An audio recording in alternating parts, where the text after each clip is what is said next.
So AI আসাতে আসলে video editing ইন্ডাস্ট্রির কী অবস্থা? আদৌ কি ভিডিও এডিটররা সব জব হারায় ফেলবে, কাজ পাবে না, ব্যাপারটা কি এরকম কিছু কিনা? আমাদের যেহেতু এজেন্সি আছে এবং আমাদের এজেন্সির খুব বড় একটা সার্ভিস হচ্ছে ভিডিও এডিটিং।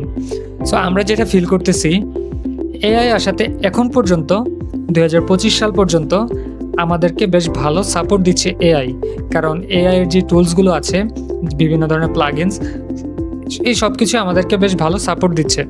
বা ChatGPT-র কথাও যদি বলি, ভিডিও এডিটিংয়ে তার সরাসরি কোনো ইমপ্যাক্ট না থাকলেও আমাদেরকে অনেকভাবে সে এটাতে হেল্প করে।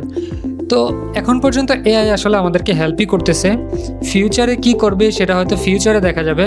বাট আমার কাছে যেটা মনে হয়, খুব দ্রুত এআই ভিডিও এডিটিংকে রিপ্লেস করতেছে না।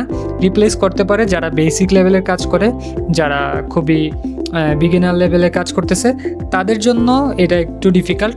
বাট যারা একটু কমপ্লিকেটেড প্রজেক্ট নিয়ে কাজ করে, তাদের জন্য আসলে আমার মনে হয় আরও অনেক বেশি সময় লাগবে।